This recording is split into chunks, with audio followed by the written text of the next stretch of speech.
నేను నిన్నటి రోజు ప్రసంగం పూర్తి చేసే సమయానికి వాల్మీకి మహర్షికి నారద మహర్షి సంక్షేప రామాయణాన్ని చెప్పినటువంటి ఘట్టాన్ని మీతో మనవి చేసి ఉన్నాను.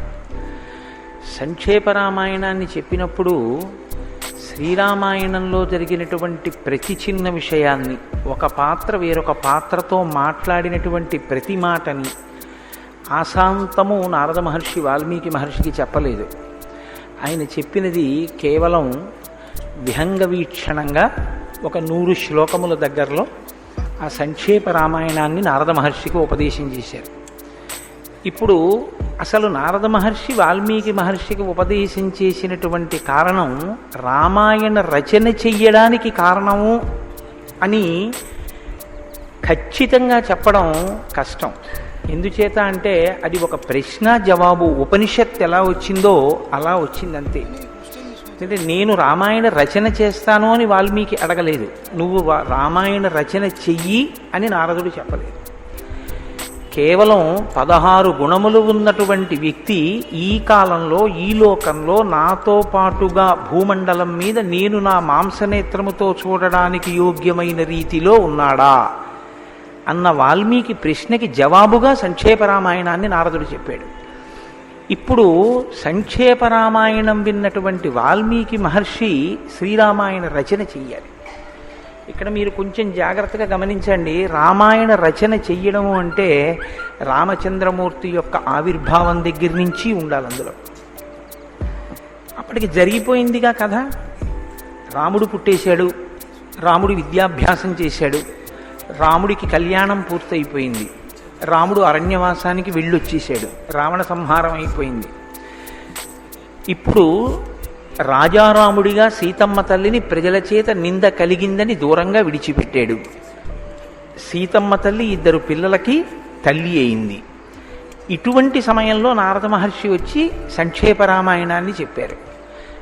ఇప్పుడు రామాయణ రచన చెయ్యాలి అంటే వాల్మీకి మహర్షి ప్రతి విషయాన్ని ఆ పాత్రలను అడిగి అన్నా తెలుసుకోవాలి.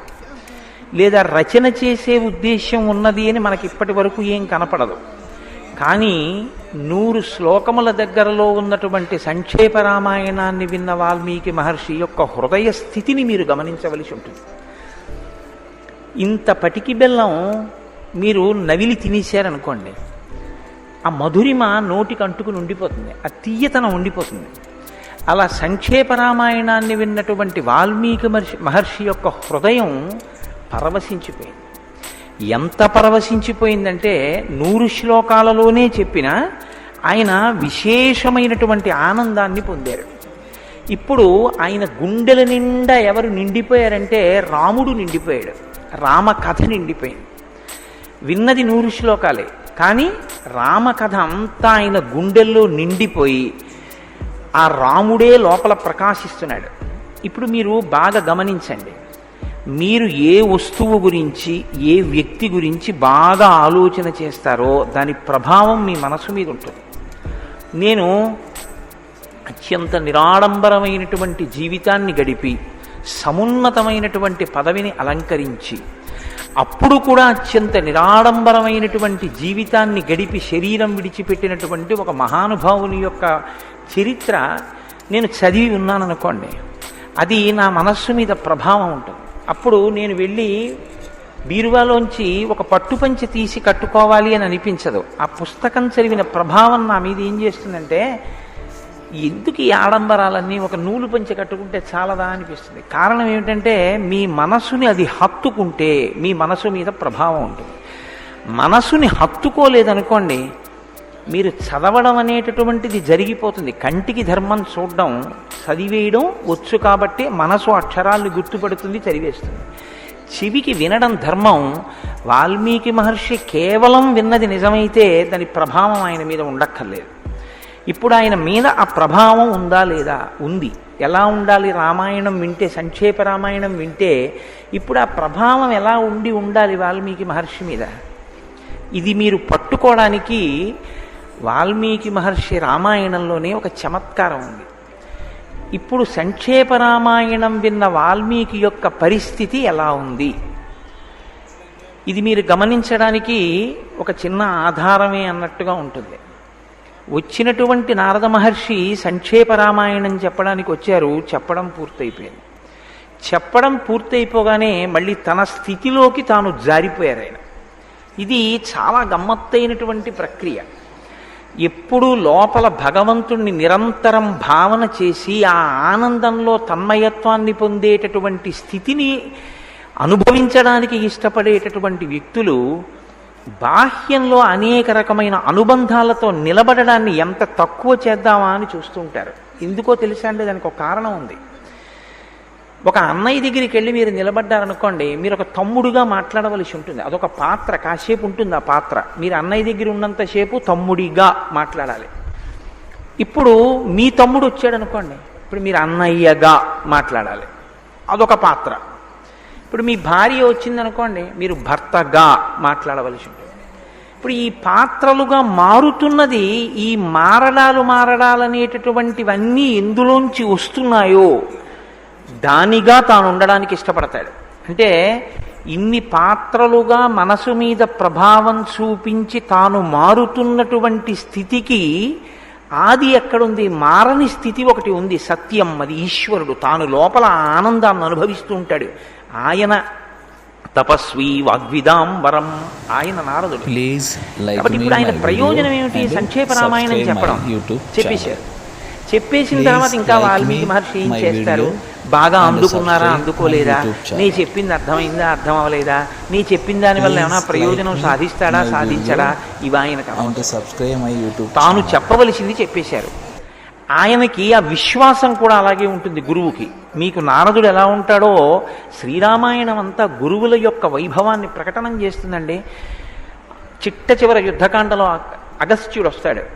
ఆదిత్య హృదయం ఉపదేశం చేస్తాడు. జగామచ యథాగతం, యుద్ధం అయ్యే వరకు ఉండడు. నేను చెప్పాను, చచ్చిపోతాడంతే రావణుడు. ఆయనకి ధైర్యం, నమ్మకం, ఆయన వెళ్ళిపోతాడంతే. అదేమిటి ఉండి చూడొద్దా? మరి రావణుడు చనిపోయాడో లేడో? ఉండి చూడడం ఏమిటండి? చనిపోయి తీరుతాడు. అది విశ్వాసం గురువుకి. తను చెప్పిన దాని మీద తనకే నమ్మకం లేనివాడు గురు పదవిలో ఎలా కూర్చుంటాడు? కాబట్టి తను చెప్పిన వాక్కు మీద తనకంత విశ్వాసం, గురువు గారి వాక్కు మీద అంత విశ్వాసం ఉన్నవాడు శిష్యుడు. నిన్నటి రోజున మీకు నేను మనవి చేశాను. ఆ విశ్వాసంతో లోతుగా విషయాన్ని తెలుసుకోవడం కోసమని చేసినటువంటి ప్రశ్న పరిప్రశ్న. అందుకని ప్రశ్న అడగడానికి ముందు వినయం ఉంటుంది. వినయంతో పాటు గురువు గారి ప్రజ్ఞ మీద అచంచల విశ్వాసం ఉంటుంది. ఇప్పుడు నారదుడు ఎలా వచ్చాడో అలా వెళ్ళిపోయాడు. ఎక్కడికి వెళ్ళిపోయాడు? అది మీరు స్వర్గలోకానికి వెళ్ళాడనండి, బ్రహ్మలోకానికి వెళ్ళాడనండి, ఇంకో చోటుకి వెళ్ళాడనండి. అసలు వెళ్ళింది ఎక్కడికంటే తాను ఎప్పుడూ ఏ స్థితి తప్ప వేరొక స్థితి లేదో ఆ స్థితి కాక వేరొక స్థితికి రావడం ఉండవలసిన సహజ స్థితికి భిన్నమో ఆ స్థితిలో ఉండడానికి ఇష్టం లేక తన సహజ స్వరూప స్థితిలోకి వెళ్ళిపోయాడు. తాను బ్రహ్మముగా స్థిరపడిపోయాడు. మళ్ళీ అంతర్ముఖుడై తానుగా. ఇప్పుడు తను గురువా? కాదు. విశ్వం పశ్యతి కార్యకారణతయా అని శంకరాచార్యులు వారు దక్షిణామూర్తి స్తోత్రంలో చెప్పినట్టు కృతకంగా కనపడేటటువంటి ఈ అనుబంధాలన్నింటికీ కూడా అతీతమైన స్థితిలో తాను ఉండవలసినటువంటి సహజ స్థితిలోకి తాను జారిపోయి నారద మహర్షి వెళ్ళిపోయారు. ఇప్పుడు వాల్మీకి మహర్షి పరిస్థితి ఏమిటి? ప్రారంభం చేస్తూ ఒక మాట చెప్పారు. ఏమని? ఎటువంటి వాల్మీకి, ఎటువంటి నారదుడు? ఇద్దరూ కూడా తపస్వాధ్యాయ నిరతం. ఇద్దరూ నిత్య నైమిత్తిక కర్మలయందు వైక్లభ్యము లేకుండా ప్రవర్తించేటటువంటి వాళ్ళు. ఎందుకు అలా ప్రవర్తించాలి? వాళ్ళు బ్రహ్మముగా నిలబడిపోయినప్పుడు ఇంకా మళ్ళీ సంధ్యావందనం అవసరమా? అవసరమే. ఎవరి కొరకో తెలుసా అండి? నారద మహర్షి అక్కడ ఉండగా అసుర సంధ్య వేళకి సంధ్యావందనం చేయకపోతే నారదుడే చేయలేదు కదండి అంటారు మిగిలిన వాళ్ళు. ఇందులో ఉన్న తమాషా ఏమిటో తెలుసా అండి? ఒక జ్ఞానిని మీరు అనుకరించలేరు, ఒక అజ్ఞానిని మీరు అనుకరించకూడదు. బాగా జ్ఞాపకం పెట్టుకోండి ఈ విషయం. ఒక జ్ఞానిని మీరు అనుకరించలేరు. ఒక భగవాన్ రమణులు గోచీ పెట్టుకున్నారు కదా అని మీరు కూడా గోచీ పెట్టుకుని ఆయనలా తిరిగితే రమణ మహర్షి అవడం సాధ్యం కాదు. భగవాన్ రమణులు ధ్యానంలో ఉండగా ఆయన తొడల కింద తేళ్లు జిర్రులు పట్టుకుని తొడలు కొరుక్కు తినేసి నెత్తురు కాల్వలై ప్రవహించిన ఆయనకి శరీరమునందు స్మృతి లేదు. ఆయనలా గోచి పెట్టుకోగలవేమో, ఆయనలా నువ్వు ఆ స్థితిలో నిలబడిపోయి బాహ్యము నుంచి విడిపడిపోవడం నీకు సాధ్యం అవుతుందా? జ్ఞానిని అనుకరించవద్దు. జ్ఞానిగా నువ్వు అయిన తరువాత నీవు జ్ఞానివి కాగలిగితే నీ స్థితి నీకు వస్తుంది అప్పుడు తప్ప. అప్పటి వరకు నువ్వు జ్ఞానివి అయిపోయినట్టు రమణులు ఎలా ఉంటారో, రామకృష్ణ పరమహంస ఎలా ఉంటారో, ఒక చంద్రశేఖరేంద్ర సరస్వతి ఎలా ఉంటారో, ఒక చంద్రశేఖర భారతి ఎలా ఉంటారో అలా ఉండే ప్రయత్నం నువ్వు చేయకూడదు. అది సాధ్యమయ్యే విషయం కాదు. చంద్రశేఖర భారతి పుష్పార్చన చేస్తూ చేస్తూ సమాధిలోకి వెళ్ళిపోయేవారు. వెళ్ళిపోతే బిందెలతో నీళ్లు తెచ్చి ఆయన మీద పోసేసేవారు. ఆయనకి బాహ్య స్మృతి ఉండేది కాదు. ఒళ్ళు తుడిచేసి బట్టలాగేసి బట్ట చుట్టేసేవారు. అలాగే ఉండేవారు కొన్ని రోజుల పాటు. అదే సమాధి స్థితి. ఏది అలా నేను కూడా నటిస్తానండి అంటే కుదిరే విషయమా? అది సాధ్యం కాదు.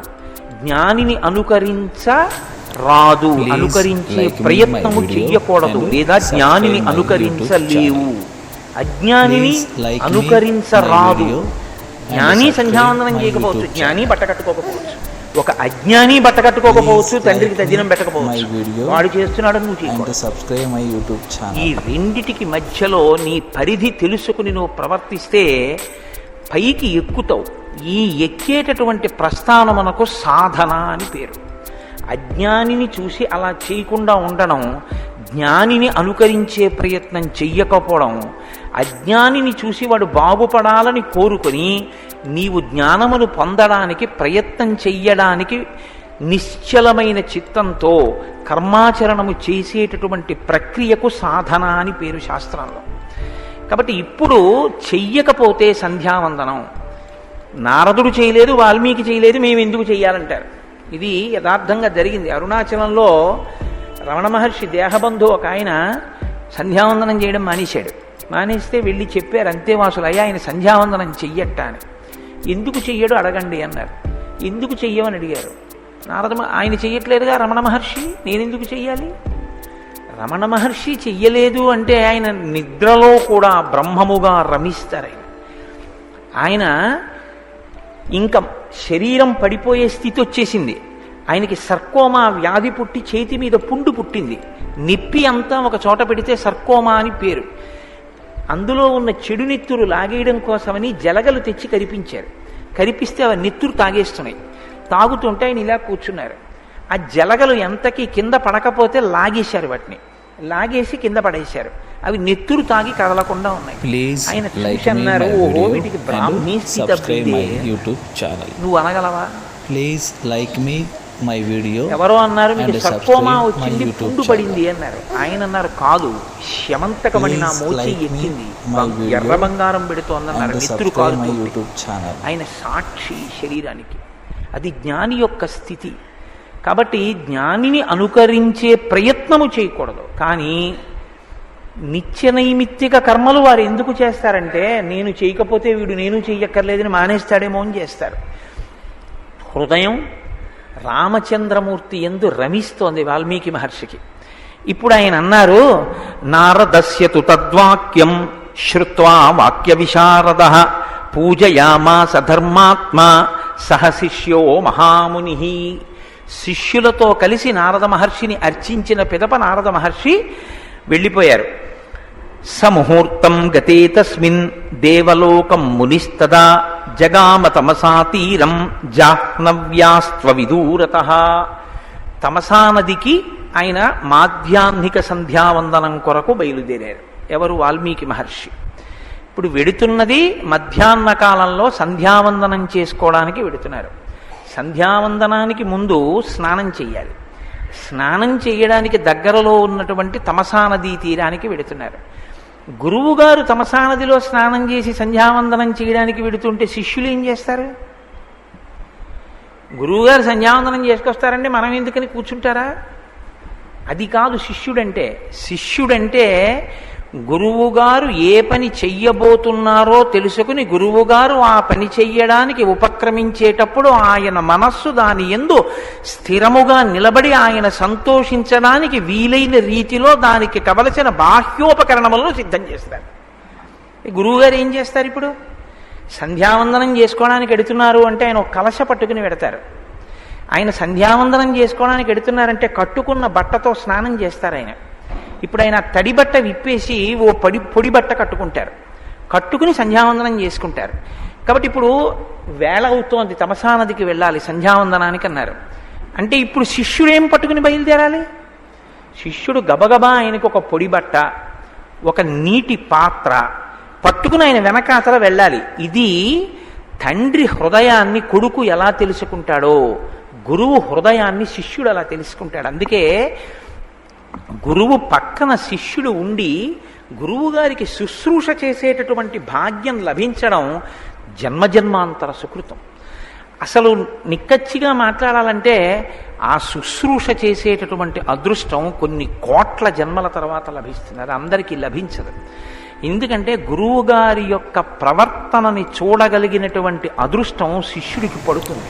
Please like me my video and ఆయన ఎలా subscribe my ప్రవర్తిస్తూ YouTube ఉంటారు, channel. ఆయన ఏం మాట్లాడుతూ ఉంటారు, Please like ఆయన me ఎంతసేపు my video ఎందులో and కూర్చుంటారు, subscribe ఆయన my మనసు YouTube ఎందులో channel. రమిస్తూ ఉంటుంది, ఆయన దేన్ని చికాకు పడుతుంటారు, Please like ఇవి me బాగా my అర్థం video అవుతాయి. గురువు and గారిని subscribe my సేవించడం YouTube అంటే channel. పరబ్రహ్మమును సేవించడమే. పరబ్రహ్మమును సేవించడం చాలా కష్టం, మీ మనసు పెట్టాలి. గురువు గారిని సేవించడం చాలా తేలిక. ఎందుకో తెలుసా అండి, గురువుగారు నిత్యతృప్తుడు, ఆయనకి ఏమి లోపల కోరికలు ఏమి ఉండవు. కాబట్టి బిడ్డని ఎలా చూస్తాడో గురువు తన శిష్యుడిని అలా చూస్తాడు. ప్రతి క్షణం కూడా అయ్యో పాపం నా బిడ్డ వాడు తిన్నాడో లేదో అని ఎలా తాపత్రయపడతాడో శిష్యుడి గురించి అలా తాపత్రయపడతాడు. పిల్లవాడు వాడు కాకపోతే ఎవరు చేస్తారు తప్పు అన్నట్టే శిష్యుడు దోషం చేస్తే మన్నించి అలా చేయకు ఇలా చేయి అని చెప్తాడు. కాబట్టి గురు శుశ్రూష చేసేటటువంటి భాగ్యం లభించేది కాదు. ఆ శుశ్రూష చేసేటప్పుడు ఆ ఉత్సాహం ఉండాలి. గురువుగారు కదిలితే, గురువుగారు బయలుదేరితే, గురువుగారి వెంట వెళ్ళడం అంటే చాలా అదృష్టం అండి. అది లభించమంటే లభించేటటువంటి అవకాశం కాదు. కాబట్టి ఇప్పుడు వెనకాతల బయలుదేరాడు శిష్యుడు, భరద్వాజుడు అని పేరు ఆయనకి. ఆ శిష్యుడు కూడా గురువుగారి వెంట బయలుదేరాడు.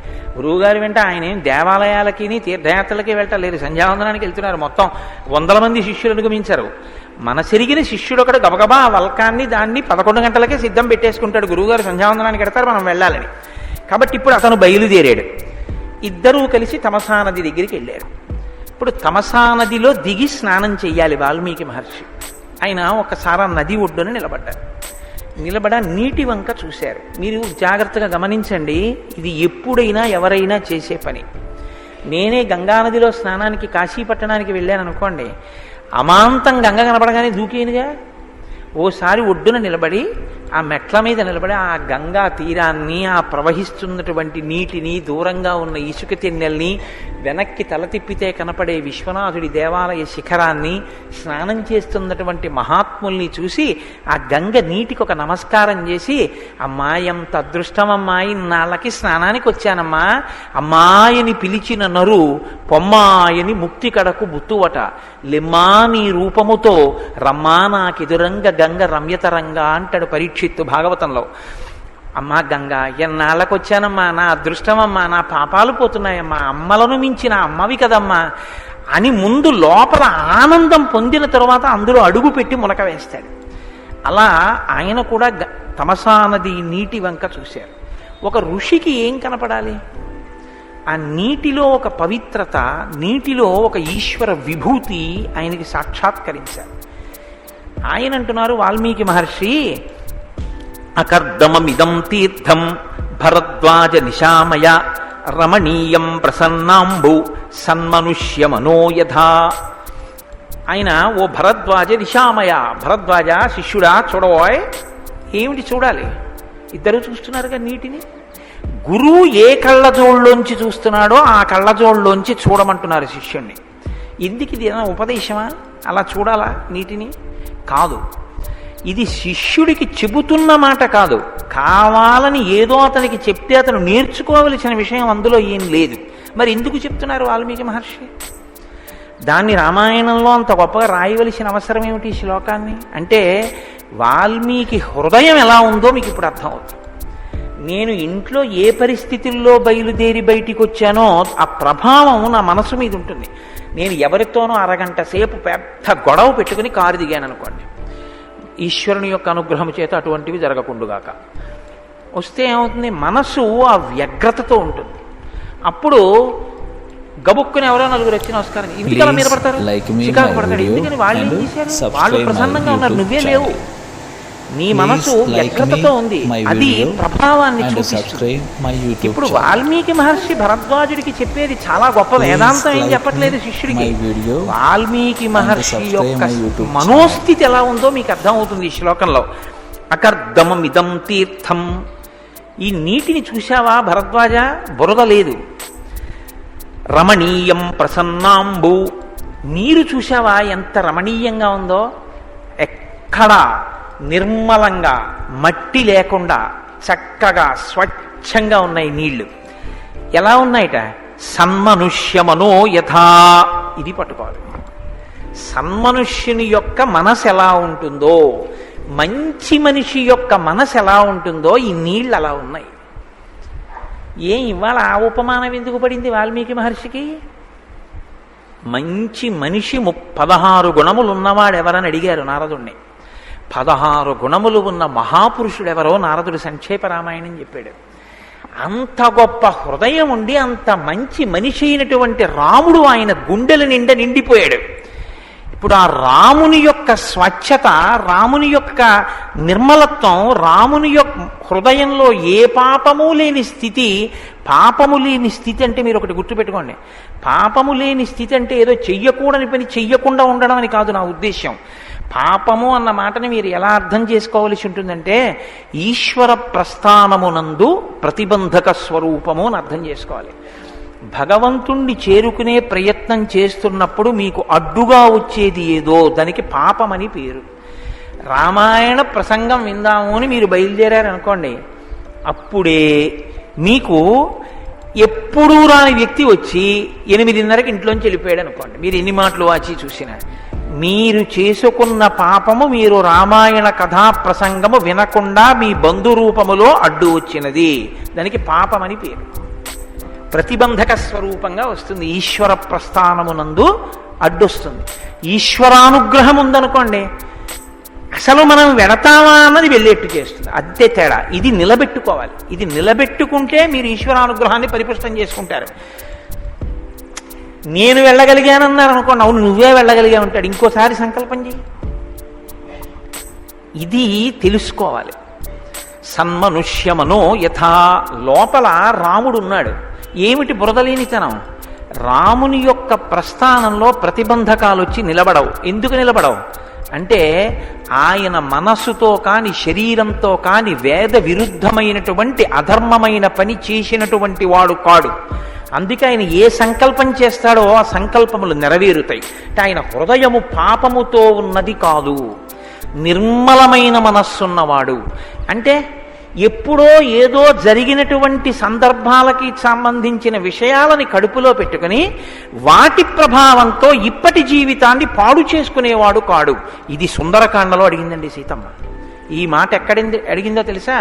కచ్చిత్ పురుషకారంచ దైవంచ ప్రతిపద్యతే అని అడిగింది. భార్య కనపట్టలేదని చెయ్యవలసిన పనులు ఈశ్వరారాధన రాముడు మానేశాడా హనుమా అని అడిగింది ఆవిడ. ఎంత పెద్ద మాట అండి. మీరు చూడండి, ఇవాళ పంపు రావట్లేదండి అన్నారు అనుకోండి, అంతే. మొట్టమొదట మనం మానేసేది ఏమిటంటే సంధ్యావందనం, తర్వాత మానేసేది ఏమిటంటే పూజ, తప్పకుండా మినహాయింపు లేకుండా చేసేది టిఫిను కాఫీ. అంటే ఎందువల్ల మీరు రాజీ పడగలుగుతున్నారు అంటే, ఏదైనా ఒక చిన్న విషయం వచ్చింది అనేటప్పటికీ దానితో వ్యగ్రత పొందుతాడనమాట. తన వ్యక్తిత్వం అంతా ఏమైపోతుందంటే సన్నివేశంతో ముడిపడిపోతుంది. ఓ పీట కాలు మీద పడిందండి, ఆ వేళ్ళు నిప్పి చేసాయి. ఏమంటే పూజ చేసుకుంటారా మీరు? అయితేనే ఇవాళ పొద్దున మన్నీళ్ళు పెట్టేనా అందనుకోండి. ఏం పూజ చేసుకోను, నా బుర్ర పీట పడిపోయింది కదా కాలు మీద. ఆహా పోన్లేండి, అయితే పూజ చేసుకోరు కదా. పోనీ అయితే పీట వేయినా కూర్చుంటారా, కుర్చీలో కూర్చుని చేసుకుంటారా? సంధ్యావందనం మానకూడదు కదా. ఏమిటి కుర్చీలో కూర్చుని చేయడం? వాడు అటు ఇటు తిరుగుతుంటాడు, ఆ మనవడు వాడు ఏ కాలు తొక్కేస్తాడో భయం. అన్నం తింటారా అని అడిగారు అనుకోండి, ఏం తిన్నావు? 4 అడుగులు వేసి వచ్చి అక్కడ నిలబడదా అంటే, ఎలా కూర్చోను, కాలు మీద తొడ ఒత్తుకుందంటే నొప్పి వస్తోంది. ఆఫీస్కి ఎడతారా, బూట్లో కాలు ఎలా పెట్టను అంటే, ఏ పని మీరు చెప్పండి, ఆయనకి కాలు మీద పడిన పీటతో మమేకం చెందింది వ్యక్తిత్వం. ఇది ఏమిటంటే ఇటువంటి వాళ్ళు ప్రతి చిన్న సంఘటనతో మమేకమై తాము చెయ్యవలసినటువంటి విహిత కర్మాచరణమునందు వైక్లభ్యమును పొందుతారు. రాముడు అటువంటి వాడు కాడు. సంఘటనలు అన్నవి జరుగుతాయి. జీవితం అన్న తర్వాత ఎత్తుపల్లాలుంటాయి, ప్రస్థానాలుంటాయి. దానికోసం ఈశ్వరార్చన విడిచిపెట్టడం కుదరదు. అది నా జన్మ ప్రయోజనం, దాన్ని నేను వదలలేను. ఒకటి రాముడు ఏం చేస్తాడంటే భార్యను ఎవరో ఎత్తుకుపోయారు, సంధ్యావందనం చేసేస్తాడు. జటాయువు చచ్చిపోయాడు, అగ్నిహోత్రం చేసేస్తాడు. దశరథ మహారాజు గారు చచ్చిపోయారని తెలిసింది, వెంటనే తనేం తింటాడో దాంతో పితృతర్పణం చేస్తాడు.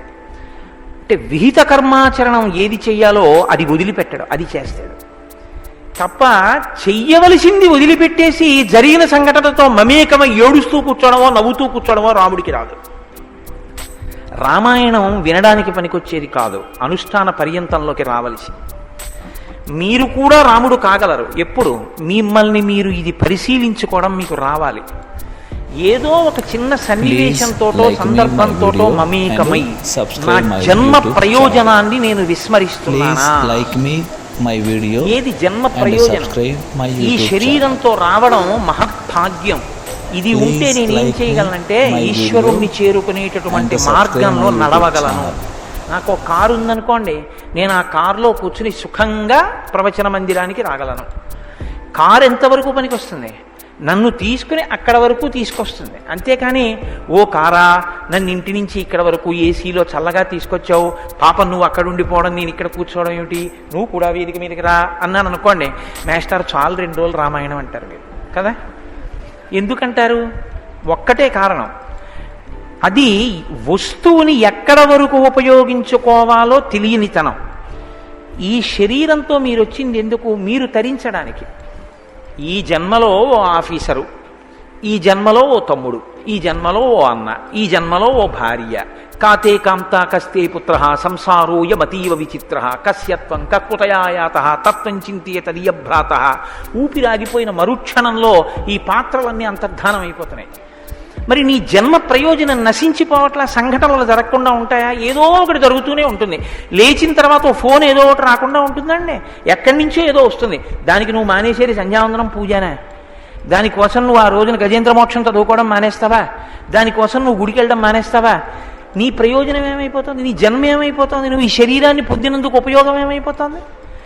ఇది కమలాక్షు నర్చించు కరములు కరములు శ్రీనాథు వర్ణించు జిహ్మ జిహ్మ సురరక్షకుని చూచు చుట్కులు చుట్కులు శేషసాయికి మృక్కు శిరము శిరము విష్ణునాకర్ణించు వీనులు వీనులు మధువైరిద విలిన మనము మనము భగవంతు వలగును పదములు పదములు పురుషోత్తముని మీది బుద్ధి బుద్ధి దేవదేవుని కీర్తించు దినము దినము చక్రహస్తుని ప్రకటించు చదువు చదువు కుంభినీదవు చెప్పిడి గురుడు గురుడు తండ్రి హరిచేరుమని ఎడి తండ్రి తండ్రి అంటాడు ప్రహ్లాదుడు. నీకొక రోజు సార్థకత పొందింది అంటే నువ్వు దీనితో ఎందుకు వచ్చావో దానికి దీన్ని ఆ రోజు ఉపయోగించావా? ఏదో ఒకటి విన్నానని చెప్పి దాంతో మమేకం చెంది దీన్ని విడిచిపెట్టావా? ఇది తెలుసుకోగలిగితే లోపల ప్రతిబంధకాలు నిలబడకుండా విహిత కర్మాచరణమునందు పూనికతో ఉన్నవాడు. ఇది ఎందువల్ల కనపడుతోంది? నదిలో ఆ నీటిని చూస్తే ఎందుకు ఇలా మాట్లాడగలుగుతున్నారు వాల్మీకి మహర్షి? ఆయన గుండెల నిండా రాముడు నిండిపోయాడు. పరమదయాళువైన రాముడు, ఎవ్వరి మీద కోపం పెట్టుకోని రాముడు, ఎవడు ఎంత పాపం చేసినా క్షమించగలిగిన రాముడు, మార్చుకుంటాడేమోనని అవకాశం ఇచ్చే రాముడు, ఉదారుడైనటువంటి రాముడు, మన్నించగలిగిన రాముడు, ఏదైనా ఇచ్చేయగలిగినటువంటి రాముడు, ఇంకోడు సంతోషిస్తే సంతోషించగలిగిన రాముడు, తనకంటూ వేరు సంతోషం లేని రాముడు. రాముడి సంతోషం ఏమిటంటే మీ సంతోషం తన సంతోషం, రాముడి సంతోషం ఇంకా వేరే ఏం లేదు. సీతమ్మ సంతోషం మన సంతోషం, ఆవిడ సంతోషం ఆవిడ సంతోషం, ఇంకా వేరే ఏం లేదు. ఇది రాముడు. అబ్బా ఏమి రాముడు, ఎంత నిర్మల హృదయం! ఇదిగో ఈ నీటిలా ఉంది. కాబట్టి ఈ నీరు ఎలా ఉందో అలా ఉన్నాడయా సన్మనుష్యమనో యథా. సన్మనుష్యుడు, చక్కని సహృదయుడైనటువంటి మనుష్యుని యొక్క మనసు ఎలా ఉంటుందో ఈ నీళ్ళు అలా ఉన్నాయి. ఎందుకు వచ్చింది ఈ మాట? గుండె నిండా రాముడు నిండిపోయాడు. ఇంత గొప్ప ఆనందాన్ని అనుభవిస్తున్నప్పుడు దీనికి పూర్తి విరుద్ధంగా ఒకటి జరిగిందనుకోండి. ఇది మీరిప్పుడు పట్టుకోవాలి జరిగిన సన్నివేశాన్ని. ఈశ్వరుడు ఏది కాకతాళీయంగా జరిగినవి కావు. రామాయణం రావాలి అంటే ఎన్ని పరీక్షలు జరిగితే రామాయణం వచ్చిందో చూడండి. సీతమ్మ తల్లి ముందు వెళ్ళింది, లవకుశులు పుట్టారు, శిష్యులు దొరికేట్టు చేసింది, నారదుడు వచ్చాడు, బుద్ధి ప్రచోదనం చేయించి ప్రశ్న వేయించింది, సంక్షేప రామాయణం చెప్పించింది, వాల్మీకి హృదయం నిండిపోయింది. ఇప్పుడు ఆ తమసా నది యందు స్నానం చేసే ముందు ఆయన హృదయంలోకి రాముడు ప్రవేశించాడో లేడో, నారదుడు చెప్పి వెళ్ళిపోయాడో, వాల్మీకి హృదయంలో ప్రవేశించాడో లేదో మీకు ఈ శ్లోకం వల్ల తెలుస్తుంది. అందుకు ఆ శ్లోకం. ఇప్పుడు మనసు నిండా రాముడు. ఈ మనసు నిండా ఉన్నటువంటి రాముడు సంతోషంతో ఆనందంతో ఇప్పుడు ఆయన దిగుతున్నాడు. దేనికి దిగుతున్నాడు? సంధ్యావందనం చెయ్యాలి. మనము స్నానం చేస్తాం, రాముడు స్నానం చేస్తాడు. మీరు ఎదర విందురు కానీ రాముడు స్నానం అంటే ఎలా ఉంటుందో, రాముడి సంధ్యావందనం అంటే ఎలా ఉంటుందో, రాముడి అగ్నిహోత్రం అంటే ఎలా ఉంటుందో, రాముడు ఒకటి చదవడం అంటే ఎలా ఉంటుందో, రాముడు ఒకటి కట్టడం అంటే ఎలా ఉంటుందో, రాముడు బాణం వేయడం అంటే ఎలా ఉంటుందో మీరు చూద్దురు కానీ. ఇప్పుడు ఆయన ఇన్నాళ్ళు చేశాడు సంధ్యావందనం. ఇప్పుడు రాముడు గుండె నిండా నిండిపోయిన తర్వాత నీటిలోకి ప్రవేశిస్తుంటే ఆయన మనసు ఆనందంతో నిండిపోయింది. ఎందుకు నిండిపోవాలి అంటే ఆయనని విడిచి ఉండలేక అనుగమించి వచ్చినటువంటి లక్ష్మణుడు గుర్తొస్తాడు కదండి. రాముడు అనేటప్పటికే ఎందుకు వచ్చాడు లక్ష్మణుడు? వెళ్ళమన్నారా ఎవరన్నా? ఎవరు వెళ్ళమని లేదు. ఎందుకు వచ్చేసాడు? అన్నీ వదులుకుని అన్నయ్య సేవ ఏం చేశాడు అంటే అన్నయ్య స్నానం చేస్తుంటే అన్నగారికి బట్టలు పట్టుకెళ్ళాడు, అన్నయ్య స్నానం చేస్తే ఓ పూర్ణ కలశంతో నీళ్లు పెట్టాడు, అన్నయ్య పూజ చేసుకుంటానంటే పువ్వులు పెట్టాడు, అన్నయ్య ఒరే ఇల్లు కట్టరా మనం అంటే వాస్తుకి సరిపోయేటట్టు ఇల్లు కట్టాడు, పర్ణశాల వేశాడు. ఇన్ని చేసినటువంటి లక్ష్మణుడు రాముణ్ణి ఎలా అనుగమించాడో అలా ఈ భరద్వాజుడు నన్ను అనుగమించి నేను సంధ్యావందనం చేసుకోవడానికి వస్తే నేను స్నానం చేసి సంధ్యావందనం చేసుకున్న తరువాత తాను చేసుకోవాలని నన్ను సేవించడానికి నా వెంట వచ్చాడు. ఇప్పుడు శిష్యుణ్ణి చూస్తే రాముడి వెంట లక్ష్మణుడు గుర్తు రావాలి కదండి ఆ ప్రభావం ఉన్నప్పుడు. కాబట్టి ఇప్పుడు వాల్మీకి రాముడు అయ్యారు ఒక రకంగా. కాబట్టి ఆయన అంటున్నారు, న్యస్యతాం కలశస్తాత దీయతాం వల్కలం మమ ఇదమేవావగాహిష్యే తమసా తీర్థముత్తమం.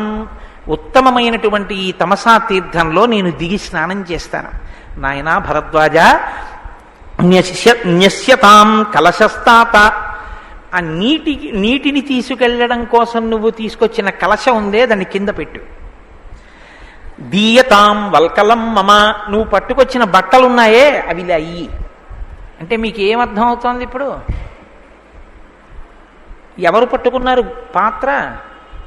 శిష్యుడు పట్టుకున్నాడు. ఎవరు పట్టుకున్నాడు వస్త్రాలు? వాల్మీకి కట్టుకోవలసినవి శిష్యుడు పట్టుకున్నాడు. గురువుగారి వెనకాతల శిష్యుడు వెళ్ళడం అంటే దేనికి వెళ్ళాలంటే గురువుగారి శుశ్రూషని ప్రతి క్షణం వాంఛించి వెడతాడు. అంటే ఇవి అతను పట్టుకున్నాడు, అతని దగ్గర గురువుగారు ఇప్పుడు పుచ్చుకుంటున్నాడు. ఇది ఒక శిష్యుడు గురువుని అనువర్తించేటటువంటి విధానం. రాముడు లక్ష్మణుడి పట్ల ఎంత ప్రీతి చెందాడో అలా తన శిష్యుడి పట్ల గురువు అంత ప్రీతి చెందుతున్నాడు. దేనికంత ప్రీతి? ఎందుకు శిష్యుడితో ఆ తమసానది తీర్థం చూపించి నాన్న నేను దిగుతున్నాను స్నానానికని చెప్పడం? అది చెప్పవలసిన పెద్ద విషయమా? కాదు. గురువు బాగా గుర్తుపెట్టుకోండి, గురువు కోరుకునేది ఏదీ ఉండదు. అలా కోరుకున్న నాడు వాడు గురువు కాదు, బరువు. గురువు ఎప్పుడంటే గురువుకి తాను పొందవలసినదన్నది ఏమీ లేదు అసలు. ఇంకా తాను పొందవలసింది ఈశ్వరుడు ఒక్కడే. అది తాను లోపల ఆనందం అనుభవిస్తున్నాడు. ఇంకేం కావాలి నాకు? నాకేం అక్కర్లేదంటాడు. మీకు ఇది కావాలా అని అడిగారు అనుకోండి, నాకు ఎందుకండి అంటాడు. మీకు లేదు కదండి అన్నారు అనుకోండి, నాకు లేకపోవడం ఏమిటండి అంటాడు. అది గురువు అంటే. రమణ మహర్షికి ఒళ్ళు తుడుచుకోవడానికి ఒక తువ్వాలు ఉండేది. అందరికన్నా ముందు లేచి 3ంటికి స్నానం చేసి ఆ తువ్వాలు చెట్టు తొర్రలో పెట్టేవారు. ఒకప్పుడు శిష్యులు అందరూ కలిసి, అందులో హైకోర్టు జడ్జెస్ కూడా ఉన్నారు, గురువుగారు తుడుచుకునే తువ్వాలు ఒకసారి చూద్దాం అందులో పెడుతున్నారు రోజునని చెప్పి తొర్రలోంచి తీశారు. అందులో నూలు పోగులు తక్కువ, కన్నాలు ఎక్కువ. వాళ్ళు చూసి అన్నారు, భగవన్ మీకు ఇంతమంది శిష్యులు ఉన్నాం, ఒక తువ్వాలు కొనివ్వండి. ఏమిటండి తువ్వాలని అడిగారు. ఆయన అన్నారు, ఎవరు చెప్పారు మీకు అది తువ్వాలని? మీరు నాకు తువ్వాలు తేగలరా? నేను ఒళ్ళు తుడుచుకునే తువ్వాలు ఏమిటో తెలుసా? దేవేంద్రుడు సహస్రాక్షుడు 1000 కన్నాలు ఉన్నట్టు కనపడుతుంది, అది ఇంద్రుడు. ఇంద్రుడితో తుడుచుకుంటాను, మీరెక్కడ తేగలరా నాకు ఇంద్రుడిని తువ్వాలుగా? ఇది తృప్తి అంటే. గురువు నిత్యతృప్తుడు. అంత తృప్తితో ఉంటాడు ఆయన. ఆయనకి అసలు ఇది ఏదో ఇంకోటి ఏదో కావాలనే ఆలోచన ఏం ఉండదు ఆయనకి. అలా ఉండేంత ఖాళీగా ఆయన మనసేం ఉండదు. కాబట్టి శిష్యుడు ఒక కలశపాత్ర పట్టుకొచ్చాడని, శిష్యుడు తనను అనుభవించాడని, శిష్యుడు బట్టలు పట్టుకొచ్చాడని పొంగిపోతున్నాడు ఆయన. ఇది గురువు పొంగు అంటే. ఇలాంటి పొంగు మీకు లోకంలో ఎక్కడా కనబడదు. ఎంత చేసినా ఇంకా ఏదో చేయలేదని ఏడిచేవాళ్ళు ఉంటారు. ఒక్క గురువు మాత్రం చిన్నదానికి అంత పొంగిపోతాడు. ఒక గురువు యొక్క స్థితిని, ఒక గురువు యొక్క వైభవాన్ని ఆవిష్కరిస్తోంది రామాయణం. అందుకే నేను మీతో మనవి చేస్తుంటాను, శ్రీరామాయణం చెప్పడం అంటే అది అనుభవైక వేద్యమే తప్ప ఒక శ్లోకం చదువుకోవడం కళ్ళు మూసుకుని ఒక్కసారి ఆ తమసా తీరం, ఆ వాల్మీకి మహర్షి, ఆ శిష్యుడు, ఆ వైభవము, ఆ గురువు, ఆ హృదయం తలుచుకుని ఓ పావుగంట కళ్ళు మూసుకొని ఆనంద ఝరి లోపల కలుగుతుంటే సంతోషపడడమే. కానీ మీరు ఎన్ని శ్లోకాలు చెప్తారు? 24,000 శ్లోకాలు 42 రోజుల్లో సంపూర్ణ రామాయణ ప్రవచనం అంటే యథార్థానికి ఏదో చెప్పానని ఒక తృప్తి తప్ప నిజానికి రామాయణం మీరు అనుభవించవలసినటువంటిది కదా. అంటే నువ్వు అన్నీ మానేస్తున్నావా అని అనుకోకండి సుమా. కాబట్టి ఇప్పుడు ఈ మాట చెప్పి ఆయన స్నానం చేసి సంధ్యావందనం చేసుకుని బయటికి వచ్చారు. ఇప్పుడు ఆయన మనసు చాలా ప్రసన్నంగా ఉంది రామకథని అనుసంధానం చేసుకోవడం. నడిచి వెళ్ళిపోతున్నారు. ఇప్పుడు ఒక చిత్రమైన సంఘటన జరిగింది. తస్యాభ్యాసే తుమిథునం చరంతమనపాయినం దదర్శ భగవాన్స్తత్ర క్రౌంచయో చారునిస్వనం. క్రౌంచ పక్షులు 2 ఉన్నాయి. అందులో క్రౌంచి అంటే ఆడపక్షి, క్రౌంచము అంటే మగపక్షి. ఈ మగపక్షి ఆడపక్షి కామోద్రేకంతో ఉన్నాయి. చారునిస్వనం మధురమధురమైనటువంటి ధనులు చేస్తున్నాయి. ఈ తమసా నదీ తీరంలో ఉన్న చెట్టు మీద గిరికీలు కొడుతున్నాయి. క్రౌంచి తిరుగుతోంది, క్రౌంచిం తిరుగుతోంది. ఎంతో సంతోషంగా ఒకదాని వెంట ఒకటి తిరుగుతోంది. దీన్ని ఎవరు చూశారు అంటే ఇది చూసినటువంటి వారు కవి వర్ణించట్లేదు. అలా పక్షులు ఎగురుతున్నాయి ఆనందంగా అన్న విషయాన్ని కేవల వర్ణనగా, ప్రకృతి వర్ణనగా చెప్పట్లేదు. దీన్ని ఎవరు చూశారట? దదర్శ భగవాన్ తత్ర. భగవాన్ అంటే ఇక్కడ వాల్మీకి మహర్షి. ఎందుకంటే బ్రహ్మవిద్ బ్రహ్మైవ భవతి అని మనకి ఆర్యోక్తి. ఎవరు బ్రహ్మమును తెలుసుకున్నాడో వాడు బ్రహ్మమగుచున్నాడు. కాబట్టి ఇప్పుడు ఆయనే భగవన్. భగవన్ వాల్మీకి మహర్షి చూశారు. చూశారంటే కన్ను చూస్తే గుర్తుండదుగా, ఇది మనసు కూడా చూసింది. ఏమిటి చూసింది? క్రౌంచము వెంట తిరుగుతున్న క్రౌంచి, క్రౌంచి చుట్టూ తిరుగుతున్న క్రౌంచము, అవి రెండూ చేస్తున్న మధురనాదము. అవి సంతోషంగా ఉన్నాయి, ఆయన సంతోషంగా ఉన్నారు. రాముడు గుర్తొస్తున్నాడు, ఈయన సంతోషపడుతున్నారు. అవి సంతోషపడుతున్నాయి. అవి సంతోషం రాముడు గుర్తొచ్చి కాదు, కామోద్రేకం చేత సంతోషంగా ఉన్నాయి. అవి ఎందుకు సంతోషపడుతున్నాయో ఆయనకు అనవసరం. అవి సంతోషంగా ఉన్నాయి, ఈయనకి సంతోషం. ఇది ఎవరి లక్షణం? రాముడి లక్షణం. మీరు సంతోషంగా ఉంటే తాను సంతోషించరు. ఇంతలో హఠాత్తుగా తస్మాత్తు మిథునాదేకం పుమాంసం పాప నిశ్చయ జఘాన వైరి నిలయో నిషాదస్తస్య పశ్యతః. ఆ క్రౌంచము క్రౌంచి సంతోషంగా తిరుగుతున్నటువంటి సన్నివేశాన్ని పాపనిశ్చయుడైనటువంటి ఒక బోయవాడొకడు చూశాడు. ఆ 2 బాగా తిరుగుతున్నాయిరా, మగపక్షి ఆడపక్షి అనుకున్నాడు. చూసి ఒక బాణాన్ని ఆకర్ణాంతము లాగి విడిచిపెట్టాడు. విడిచిపెడితే ఆ బాణము వెళ్ళి మగపక్షి యొక్క గుండెల్లో గుచ్చుకుని నెత్తురు కారుతూ దాని తలంతా నెత్తురు అంటుకుని కింద పడిపోయింది. కింద పడిపోయి భూమిలో కొట్టుకుంటోంది. తం శోణిత పరీతాంగం వేష్టమానం మహీతలే భార్యాతు నిహితం దృష్ట్వా రురావ కరుణాంగిరిం. ఆ కింద పడిపోయినటువంటి పక్షి, మగపక్షి నెత్తుటితోటి ఆ తల ఆడిస్తూ కొట్టుకుని ఏడుస్తుంటే, ప్రాణం విడిచిపెట్టడానికి సిద్ధపడుతుంటే, ఆడపక్షి క్రౌంచి ఆ మగపక్షి యొక్క బాధ చూడలేక పెద్దగా అరుస్తూ ఆర్తనాదం చేస్తూ మగపక్షి బాధ తన బాధగా మార్చుకుని ఒక్కసారి దాని చుట్టూ తిరుగుతోంది నేల మీద. దీన్ని వియుక్తాపతినాతేన ద్విజేన సహచారిణ తామ్రశీర్షేణ మత్తేన పత్రిణ సహతేన వై తథాతుతం ద్విజం దృష్ట్వా నిషాదేన నిపాతితం ఋషేహి ధర్మాత్మనస్తస్య కారుణ్యం సమపద్యత. సంతోషంగా ఇంకా నడిచి వెళ్ళిపోతున్నారు. వెనక పూర్ణ జల కలశాన్ని పట్టుకుని భరద్వాజుడు వచ్చేస్తున్నాడు. వాల్మీకి మహర్షి ఇలా చూశారు, రెండు క్రౌంచ పక్షుల్ని సంతోషిస్తున్నారు.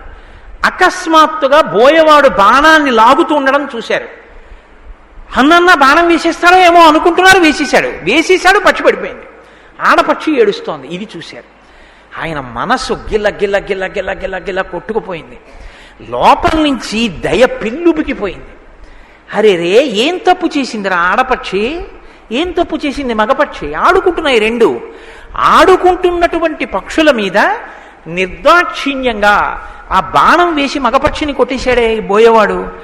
ఆయన తథాతుతం ద్విజం దృష్ట్వా నిషాదేన నిపాతితం ఋషేహి ధర్మాత్మనస్తస్య కారుణ్యం సమపద్యత. ఆ లోపల నుంచి పెళ్ళుపుకినటువంటి కారుణ్యం చేత ఆ విషయాన్ని చూసినటువంటి ఋషి తత కరుణవేదిత్వాత్ అధర్మో యమితి ద్విజ నిశాంయరుదతీం క్రౌంచీం ఇదం వచనమబ్రవీత్. ఆయన యొక్క ప్రమేయం లేకుండానే ఏడుస్తూ అరుస్తూ ధ్వని చేస్తూ మగపక్షి చుట్టూ తిరుగుతున్నటువంటి ఆ ఆడ క్రౌంచిని చూడగానే ఆయన హృదయంలో శోకం వచ్చింది. ఎందుకు ఆయన్ని కొట్టారా ఎవరైనా? ఏం లేదు, మగపక్షిని కొట్టారు. ఆడపక్షి ఏడుస్తోంది. ఇప్పుడు ఆడపక్షి ఏడుపు తన ఏడుపయింది, తన బాధ అయింది. మగపక్షి కోసం గిలగిల కొట్టుకుంటున్న ఆడపక్షి బాధలో తాను పరకాయ ప్రవేశం చేశారు. ఇది ఎవరి లక్షణం? ఇంకొకరి బాధ చూడలేని దయాస్వరూపం. సర్వభూతేషు సర్వభూత హితేరతః. సర్వభూతముల యొక్క హితాన్ని కాంక్షించడం రాముడి యొక్క లక్షణం. సంక్షేప రామాయణం ఆయన మనసు మీద అంత ప్రభావం చూపించింది. అనుకోకుండా ఆయన నోటి వెంట పైకి ఒక మాట వచ్చేసింది. ఆయన కావాలని అంటలేదు. ఈ మాట మీరు బాగా గుర్తుపెట్టుకోండి. ఈ సంఘటన ఆయన ప్రమేయం లేకుండా జరిగిపోయింది. శాస్త్రంలో ఒక మాట ఒకటి ఉంది, ప్రమాదము అని. మనం ఇంగ్లీష్లో యాక్సిడెంట్ అంటుంటాం.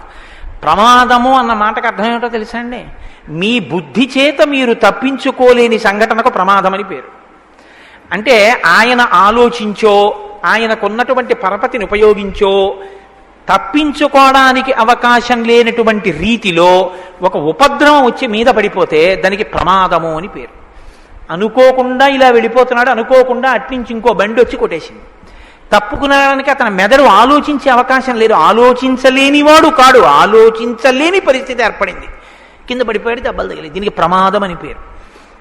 అలా అనుకోని సందర్భం, దీనికి కదిలిపోయింది మనసు. ఎలా కదిలిపోయింది?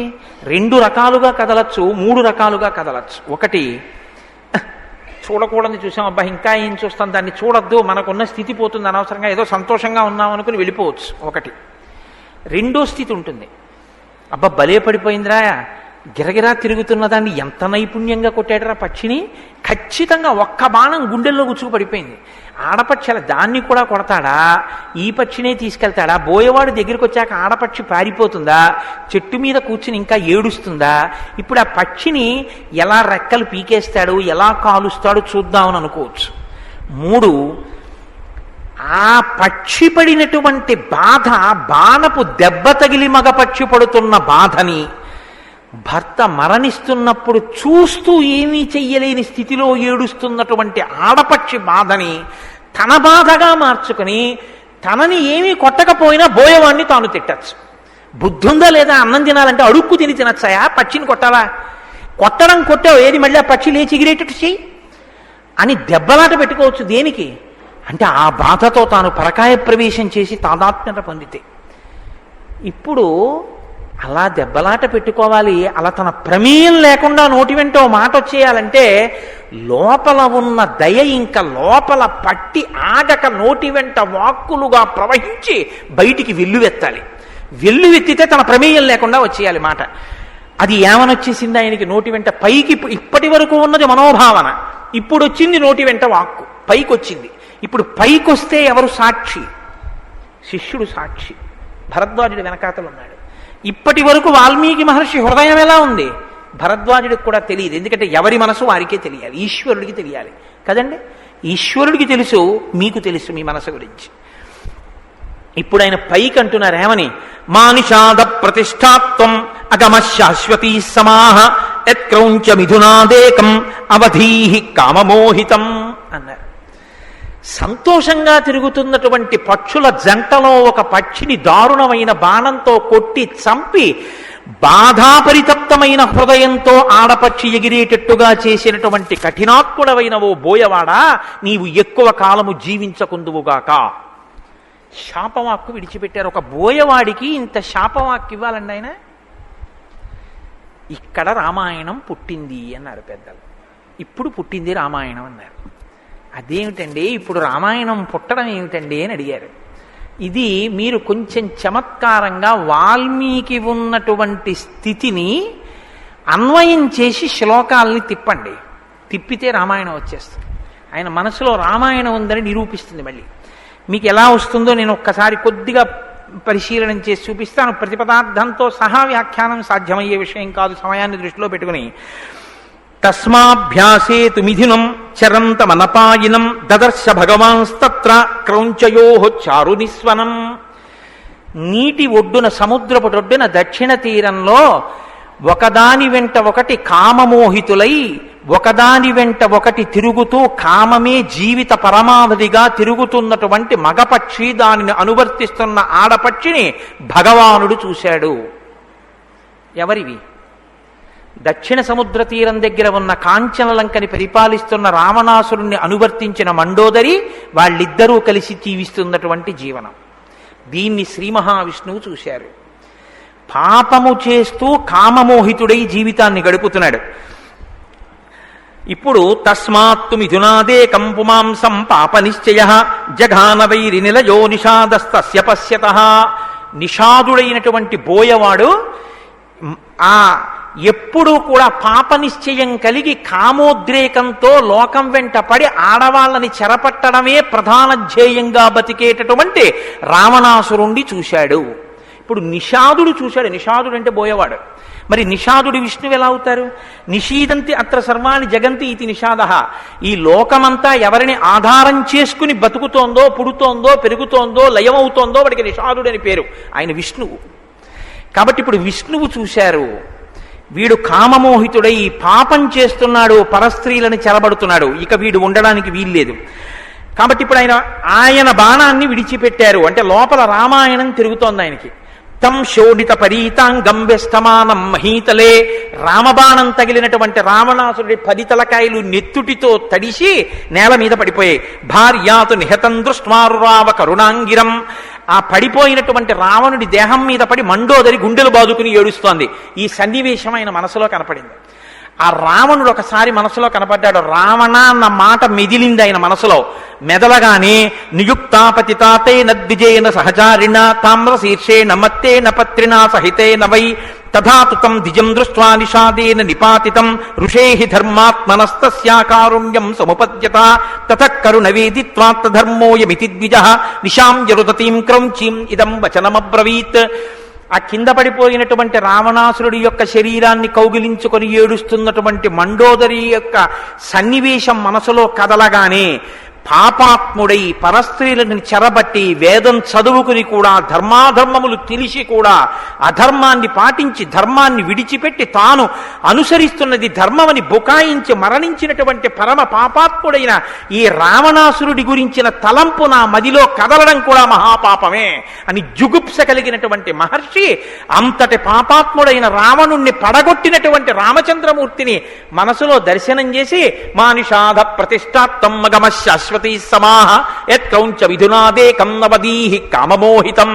కామం చేత కలిసి కన్ను మిన్ను కానక తిరుగుతూ ధర్మాన్ని విడిచిపెట్టినటువంటి రావణ మందోదరుల యొక్క జంటలో రావణుడనేటటువంటి క్రౌంచపక్షిని బాణంతో పడగొట్టినటువంటి విష్ణుస్వరూపుడమైన రామచంద్రమూర్తి, నీ కీర్తి 10 కాలములు శోభిల్లి లోకమంతటి చేత ఆదరింపబడి నమస్కరించుగాక. మంగళాచరణ శ్లోకమైంది. ఇందాకటి శాపవాక్కు ఇప్పటి రామాయణంగా తిప్పేస్తే శ్లోకాల్లోకి, ఆ శ్లోకంలో శ్రీ మహావిష్ణువుని కీర్తించి ఆయనకి మంగళాశాసనం చేసినటువంటి శ్లోకంగా మారిపోయింది. కాదు, రామాయణం అంతా శ్లోకంలోకి వచ్చేసింది. మొత్తం 7 కాండలు ఆ శ్లోకంలోకి వచ్చాయి. ఎలా వచ్చాయి? మా నిషాద మానిషాదహ అంటే మాం అంటే లక్ష్మీదేవి, లక్ష్మీదేవితో కూడినవాడు రాముడు. శ్రీరాముడు అయ్యాడు సీతా కళ్యాణం తర్వాత. అందుకని శ్రీరాముడు సీతారాముడు. బాలకాండ. ప్రతిష్టాత్వం ఆ తండ్రి అయినటువంటి దశరథ మహారాజు గారి యొక్క మాటని నిలబెట్టడం కోసమని, సత్యమునందు నిలబెట్టడం కోసమని అరణ్యవాసం చేసినటువంటి మహానుభావ. ప్రతిష్టాత్వం అగమః, నీ యొక్క కీర్తి చిరకాలము ఉండిపోతుంది. నీ గురించి పితృవాక్య పరిపాలకుడిని లోకం శ్లాఘిస్తుంది. కాబట్టి అయోధ్యకాండ. శాశ్వతీ సమాహ, మాట తప్పకుండా 14 సంవత్సరములు అరణ్యవాసం చేసేటప్పుడు భరతుడే వచ్చి, శత్రుఘ్నుడే వచ్చి, కౌసల్య, సుమిత్ర, కైకేయి వచ్చి, వశిష్ఠుడొచ్చి, జాబాలి వచ్చి, ఋషులొచ్చి, పౌరులొచ్చి, జానపదులొచ్చి రాజ్యం తిరిగి తీసేసుకోమని వరమడిగిన నేనే అంటున్నాను, రామా మళ్ళీ రాజ్యం తీసుకో.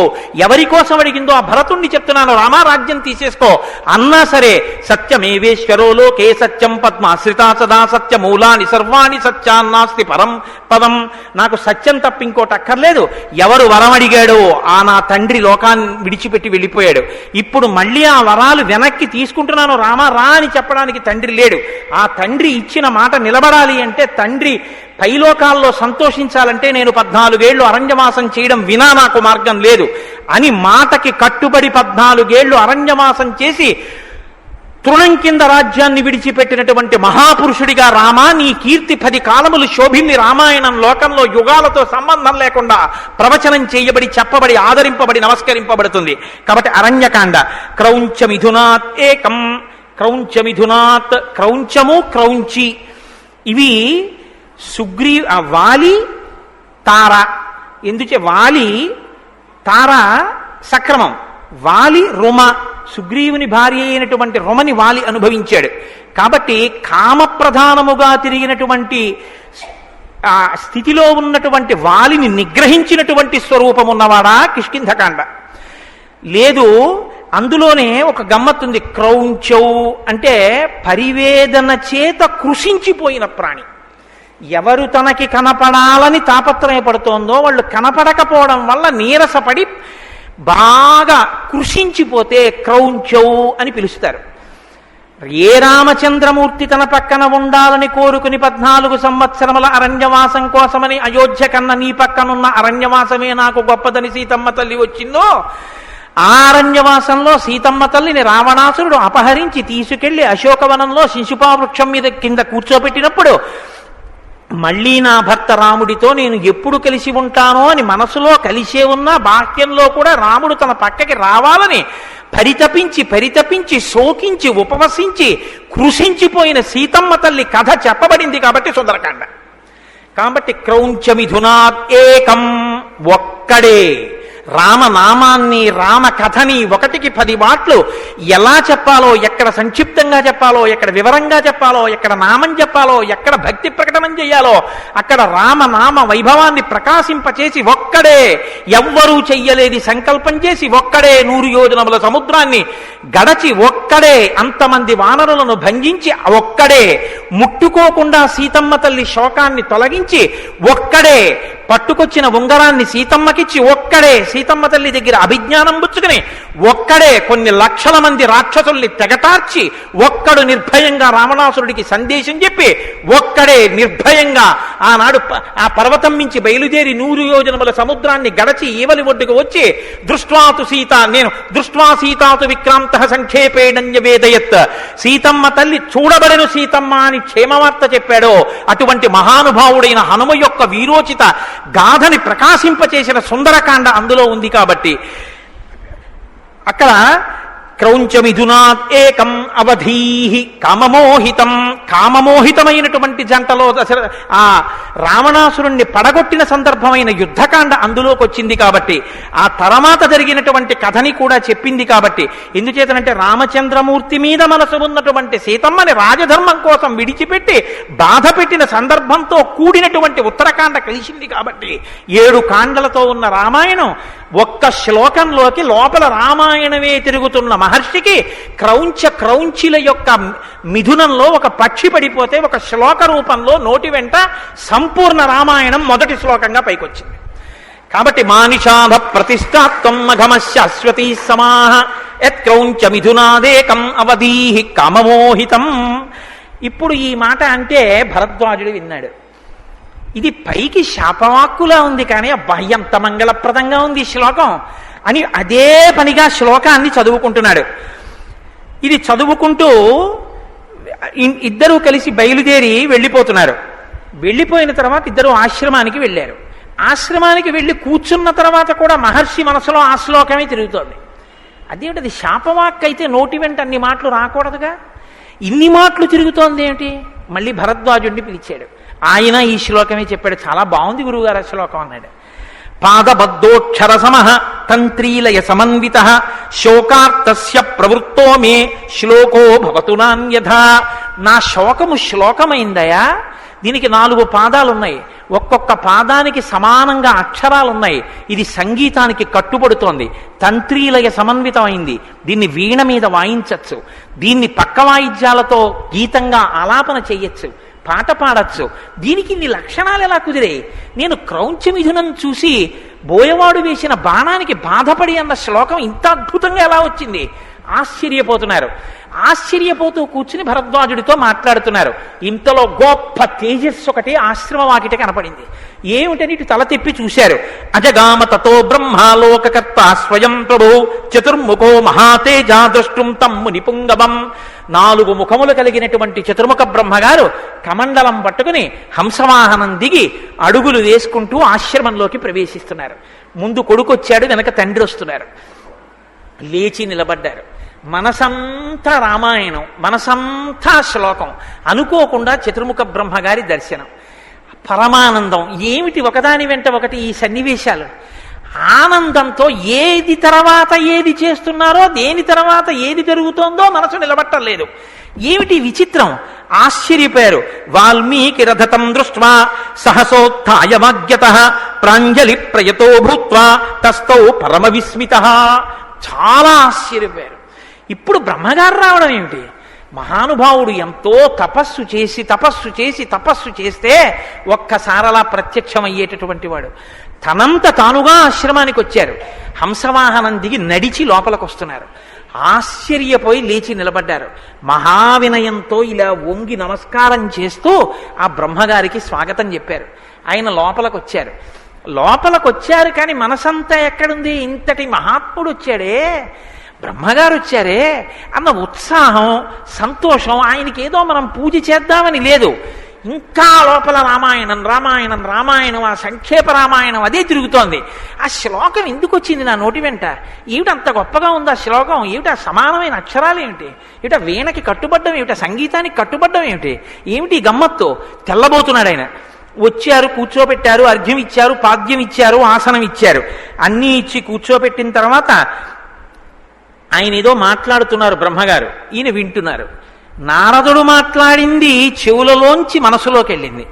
నారదుడి తండ్రి సాక్షాత్తు చతుర్ముఖ బ్రహ్మగారు వచ్చి మాట్లాడుతుంటే అంటున్నారు, కానీ చెవుల్లోకి మాటలు ఎడుతున్నాయి, కానీ మనసు ఇంకొక చోట ఉంది. ఇది తేడా. సాక్షాత్తు బ్రహ్మగారే వచ్చారు. వచ్చిన వాల్మీకి మహర్షి మనసు అక్కడ లేదు. మరి ఎక్కడుంది అంటే, పాపాత్మన కృతం కష్టం వైరగ్రహణ బుద్ధిన యస్తాదృశం చారురవం క్రౌంచం హన్యాదకారణాత్. అరేరే, ఆ 2 క్రౌంచ పక్షులు అలా తిరుగుతుంటే పాపాత్ముడు బాణం పెట్టి కొట్టేశాడు రా. పాపం ఆ ఆడపక్షి అంత ఏడుస్తోందిరా. మనసులో బాధతో ఆ సన్నివేశం, ఆ శ్లోకం అవే తిరుగుతున్నాయి. ఇప్పుడు బ్రహ్మగారు కనిపెట్టారు. బ్రహ్మగారికి ఆ మాత్రం తెలియదండి. మహానుభావుడు దేని గురించి పరివేదన చెందుతున్నాడో, తానే వచ్చినా మనసు ఎందుకు నిలబడటం లేదో, ఎందుకు తన మీద దృష్టి పెట్టలేకపోతున్నాడో, తను చెప్పింది ఎందుకు వింటలేదో అర్థమైంది. ఆయన అన్నారు, ఓ వాల్మీకి మహర్షి, నీ నోటి వెంట ఆ శ్లోకం ఎందుకు వచ్చిందో తెలుసా? మచ్చందాదేవతే బ్రహ్మన్ ప్రవృత్తేయం సరస్వతి రామస్య చరితం సర్వం కురుత్వం ఋషిసత్తమా. నా శక్తి స్వరూపమైనటువంటి సరస్వతి నిన్ను అనుగ్రహించింది. అనుగ్రహించి నీ నోటి వెంట రామాయణ కావ్యం ఆవిర్భవించబోతోంది. అందుకే దానికి మొదటి శ్లోకం మంగళాచరణ శ్లోకంగా నీ నోటి వెంట వచ్చింది. అందుకే ఆ శ్లోకం నీ నోట్లో అలా తిరుగుతోంది. అందులో 7 కాండలు సంక్షిప్తంగా ఆ శ్లోకంలోకి ఇమిడిపోయాయి. ధర్మాత్మనో గుణవతో లోకే రామస్య ధీమతః వృత్తం కథయధీరస్య యథాతే నారదాచ్యుతం. నారదుడు నీకు ఏ సంక్షేప రామాయణాన్ని చెప్పాడో ఆ సంక్షేప రామాయణాన్ని, ఆ రామ కథని, లోకానికంతటికి అభిరాముడైనటువంటి ఆ రాముడి యొక్క చరిత్రని శ్రీరామాయణంగా రచన చెయ్యి. ఇక్కడ మీరు ఒక్కటి ఆలోచించండి, రచన చెయ్యి అని వరం ఇచ్చారు. రచన చెయ్యడానికి ఆయన 100 శ్లోకాలే చెప్పారు. సంక్షేప రామాయణమే వాల్మీకి తెలుసు. కాబట్టి ఇప్పుడు మళ్ళీ వాల్మీకి రచన చేస్తే ఏం చెయ్యాలి? మళ్ళీ ఆ సంక్షేప రామాయణమే రాయాలి కదా. అంతకన్నా ఆయనకి ఇంకేం తెలియదుగా, జరిగిపోయింది. పైగా ఇప్పుడు నారదుడు చెప్పిన సంక్షేప